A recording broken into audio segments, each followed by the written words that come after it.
Good morning. I wanted to do a quick little Instagram live about how to get some habits off the ground, even if the conditions don't seem quite right. And I just wanted to share a story about something that I was experiencing in my life and the way I've solved it, and some of the strategies I used in case it's something that might be helpful for you if you're feeling stuck in something.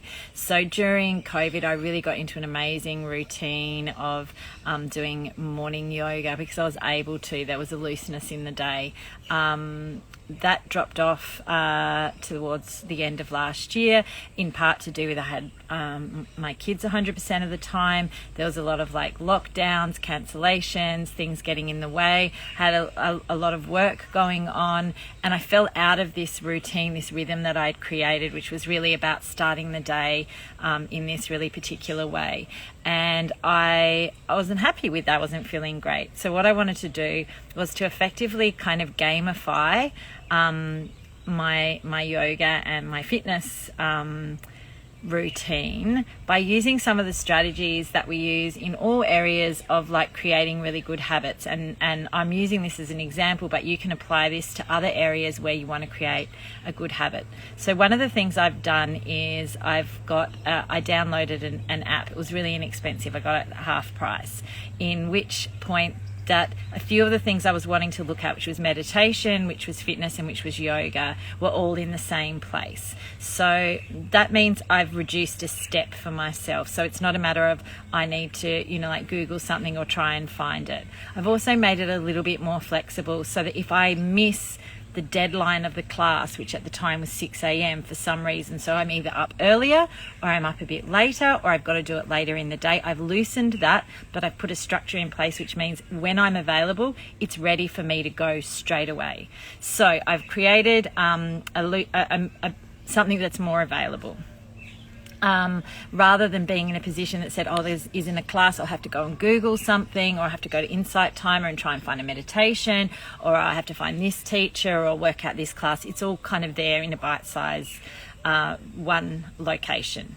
The other thing is it gave me a variety of lengths, so it gave me a little bit of flexibility. So I set a target, which was to say I really wanted to at least be getting back in the habit of at least a half an hour a day of doing my yoga practice, and at least 5 to 10 minutes a day of doing some kind of meditation. Now, the beauty of this app is it's gamified it. You don't need to do it in an app. You can gamify things for yourself. Say, for example, we do it with kids all the time, or we give them a chart or a star chart. You can effectively create your own star chart. The beauty of this app is it's all in one place. So it uses this technique like streaks. If anyone's on TikTok or Snapchat.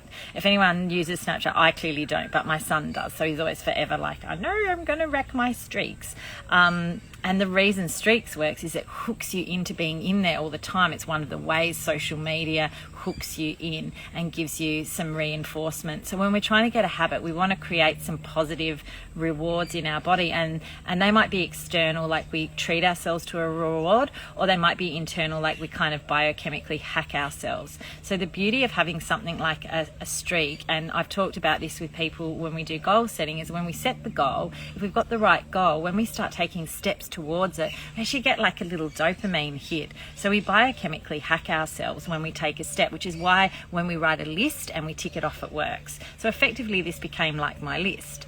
The beauty of it, the app, I could go back and see what workouts I'd done, how long they were. I started to challenge myself, like to go higher intensity or longer, a longer class, and it was all in the one place. So I guess what I'm trying to say is, how can we use some of these techniques that say are used in social all the time, this positive reinforcement, dopamine hits, simplifying, taking some steps out of the process in order to get a habit going? Because a lot of the time we roadblock, like I had roadblocks. I can't do it when I've got the kids, or I've only got 5 minutes, or I've only got 10 minutes, or I need it earlier, or I need it later. So I'd given myself all these roadblocks. So my first job was to work out, how do I remove those roadblocks, or create a solution to those roadblocks? They're really there. And most of us, if we're parents, or we're running a business, or we've got more than one iron in the fire, we're going to have roadblocks. We're going to have to